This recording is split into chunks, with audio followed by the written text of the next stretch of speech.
Bonjour et bienvenue sur Médian TV. Le Maroc et le Sénégal, deux pays aux relations millénaires et solidement ancrées et que les alternances de régime ne peuvent apparemment pas changer. C'est ce que l'on retient de la visite de la ministre sénégalaise de l'intégration africaine et des affaires étrangères, Yassine Fall, qui était hier en visite au Maroc et qui a réitéré la position de son pays sur le Sahara, à savoir un soutien constant et ferme. On en parle avec notre invité. Il s'agit de Pape Ousmane Thiaw. Il est en direct avec nous depuis Dakar et il est analyste politique. Bonjour à vous, Pape Ousmane Thiaw, et merci de nous réveiller ou de vous réveiller ce matin avec nous sur Médian TV. Bonjour et merci à vous. Alors, quel commentaire faites-vous de la visite de la ministre sénégalaise de l'intégration africaine et des affaires étrangères au Maroc? Alors, la diplomatie sénégalaise réaffirme son ancrage panafricain à travers cette visite, parce qu'il faut dire qu'après l'accession au pouvoir du président Faye, l'objectif est d'abord d'aller voir ses confrères africains afin de réaffirmer les liens séculaires qui, en fait, qu'entretiennent le Sénégal et le Maroc depuis plusieurs siècles. Maintenant, c'est une diplomatie qui est fortement ancrée dans les valeurs en fait sénégalaises, mais qui réaffirme justement son ouverture par rapport au Maroc, qui est un pays frère. Et c'est le moment de souligner là-dessus que le Sénégal et le Maroc entretiennent des rapports diplomatiques d'excellents rapports diplomatiques, comme le témoigne la forte communauté sénégalaise présente au Maroc depuis plusieurs années. Donc, c'est en toute logique que la chef de la diplomatie sénégalaise se rende au Maroc pour une visite d'amitié et de travail dès les premiers mois du nouveau régime de M. Faye. Alors, donc, comme je le disais à l'entame de cet entretien, on sent que c'est la continuité qui est de mise dans ces relations. Selon vous, qu'est-ce qui l'explique? Oui, en fait, malgré le fait qu'il y ait un changement de régime, et on est passé du régime de Sall au régime, disons, panafricain et souverainiste de Faye, l'État est d'abord une continuité. Et les relations entre le Maroc et le Sénégal sont un exemple à magnifier en Afrique de l'Ouest.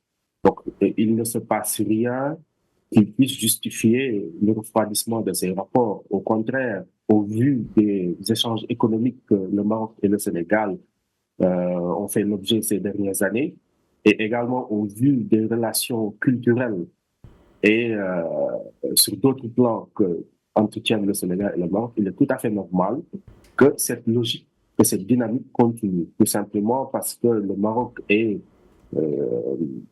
voilà, une porte qui s'ouvre sur le reste du continent pour le Sénégal. Donc, il est fondamental que cette dynamique se perpétue et pour le bien des deux peuples sénégalais et marocains. Alors, la ministre Yassine Fall a réaffirmé hier la position constante et ferme du Sénégal sur le dossier du Sahara. Est-ce que du côté de Dakar, il y avait peut-être des appréhensions par rapport à un changement de ton sur ce dossier-là? À mon sens, pas du tout, parce que le peuple sénégalais a toujours été solidaire du peuple marocain, et surtout lorsque le Maroc, en tant que pays, en tant que peuple, a traversé beaucoup d'épreuves, notamment sur le plan de son intégrité territoriale ces dernières années. Donc, le peuple sénégalais a toujours affirmé son soutien au peuple marocain à travers ce dossier, disons, épineux, qui est le Sahara occidental, le Sahara marocain. Et en réaffirmant cette position, on se rend compte que le Maroc se rapproche non seulement du Sénégal sur le plan politique et diplomatique, mais également sur le plan géographique. Parce qu'entre Dakhla et Dakar, c'est plus proche qu'entre Casablanca et Dakhla. Voyons un peu, entre Tanger et Dakhla. Donc, il est fondamental pour le peuple sénégalais d'accompagner le Maroc dans ses ambitions, disons, politico-économiques et territoriales, bien que ce soit un sujet assez difficile à évoquer pour des raisons que l'on connaît. Mais quand même, je trouve que le fait que la diplomatie sénégalaise réaffirme son soutien au peuple marocain par rapport à ce dossier est la suite logique de la volonté d'unité entre les deux diplomaties. Alors, en dehors de ce dossier donc du Sahara marocain dans lequel le Sénégal renouvelle donc son soutien ferme et constant à l'endroit du Maroc, quels sont selon vous les autres aspects pour mieux développer et fructifier cette relation? Quelle nouvelle Alors, page s'ouvre, d'abord, si on ose dire? oui, une nouvelle page s'ouvre, mais les premières impressions que cela nous donne, c'est que nous sommes dans une mini-continuité, parce que les relations entre le Maroc et le Sénégal sont d'abord donc économiques. Il faut rappeler qu'il y a beaucoup d'entreprises marocaines ici au Sénégal sur le plan de l'agro-industrie, sur le plan bancaire, et ce sont des entreprises qui ont fini non seulement de s'adapter à l'économie sénégalaise, mais également d'épouser nos cultures. Il faut le rappeler, le Sénégal et le Maroc partagent beaucoup d'aspects sur le plan culturel et religieux. Donc, il est facile, à un moment donné, d'amorcer une certaine continuité par rapport à cet aspect. Donc, nous sommes dans une continuité. Les relations entre le Sénégal et le Maroc ont été excellentes et continuent de l'être, bien entendu. Et je pense que l'avenir de ces relations reste, disons, encourageante dans la mesure où euh, la stratégie de déploiement du Maroc sur le reste du continent va irrémédiablement passer par le Sénégal sur différents secteurs, notamment sur le plan économique. Et surtout, le Sénégal soutient l'ensemble des initiatives qui sont prises par le Maroc en vue de mieux, disons, pénétrer le marché ouest-africain, mais en vue également d'une meilleure intégration du Maroc par rapport aux autres pays frères de l'Afrique subsaharienne. Et ça, c'est fondamental. Alors, hier dans le communiqué, il était donc question de converger davantage dans des relations gagnant-gagnant. Quand on parle de gagnant-gagnant, cela renvoie à quoi selon vous du côté de Dakar? Cela renvoie surtout à un principe de base qui est la souveraineté, parce que quand le régime de Faye parle de relation gagnant-gagnant, c'est une relation qui respecte d'abord la souveraineté de chaque État. Voyez un peu.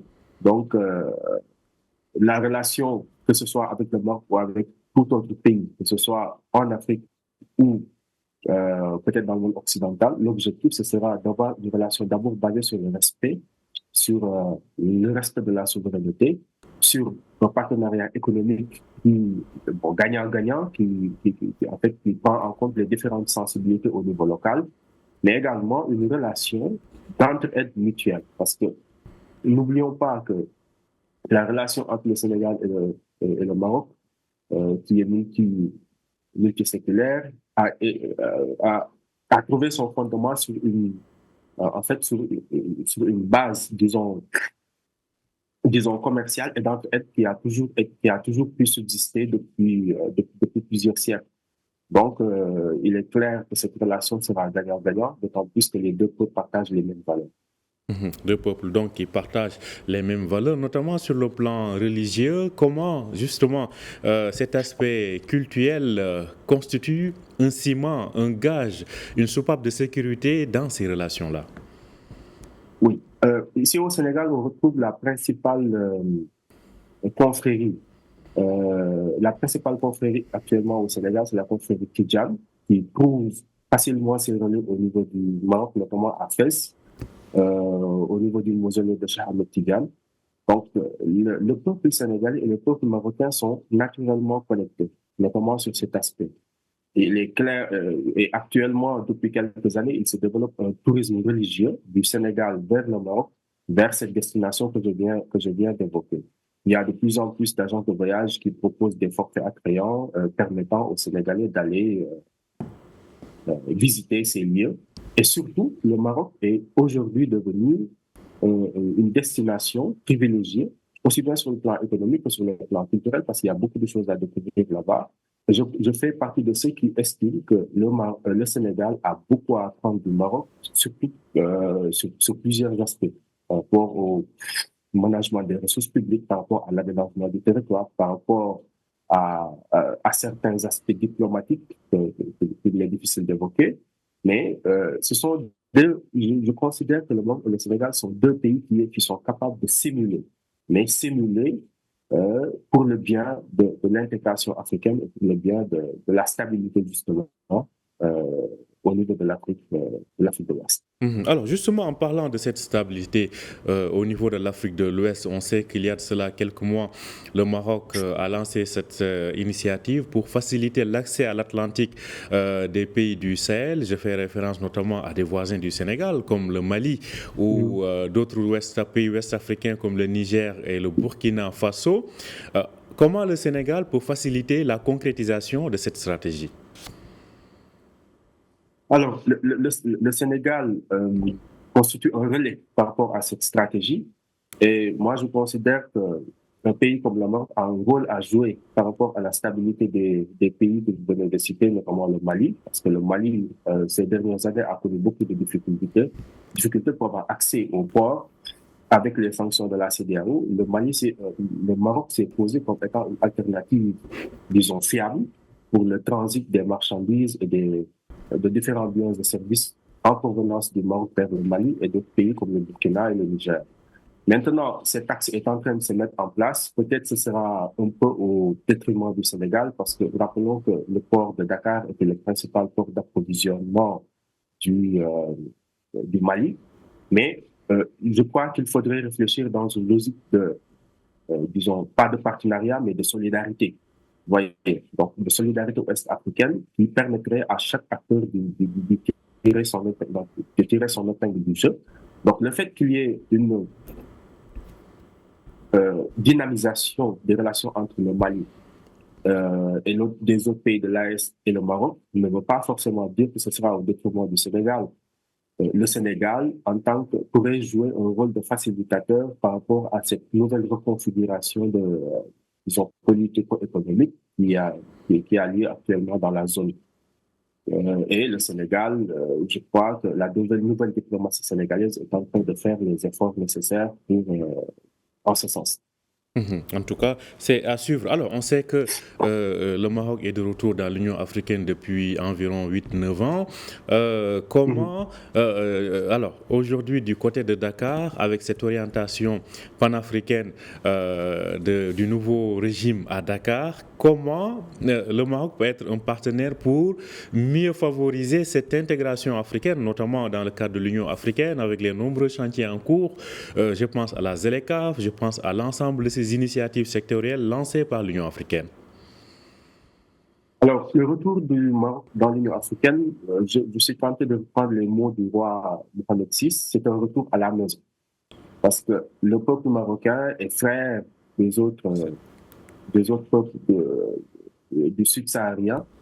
Et le fait de retrouver les instances de l'Union africaine est tout simplement un retour à la maison. Maintenant, il y aura des avantages que le Maroc pourrait en tirer, notamment l'accès plus global au marché panafricain à travers la ZLECAf.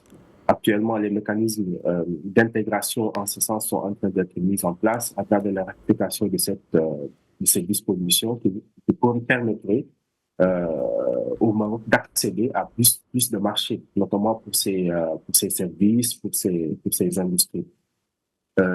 Aujourd'hui, le Maroc est un partenaire économique fiable, un partenaire économique sud-sud justement, et qui, à travers les différentes initiatives qui sont en place, est un partenaire qui permettrait en fait de développer une coopération entre différents pays sud-sahariens.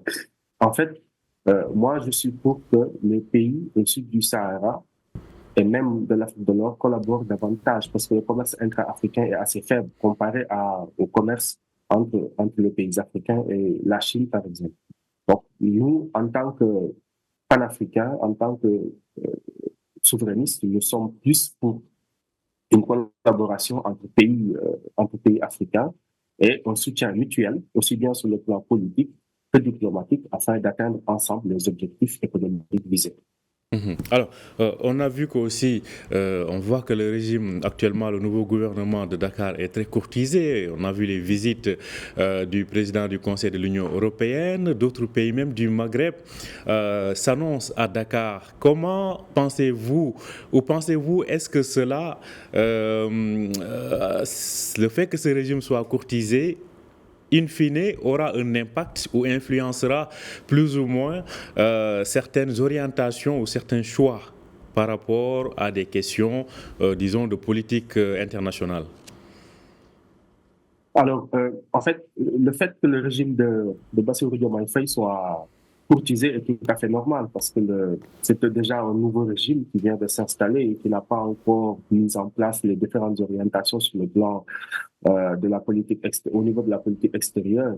Donc, c'est normal pour les différents acteurs au niveau étranger qui cherchent à, disons, soit conserver les acquis, soit chercher à avoir de nouveaux partenariats avec le régime en place.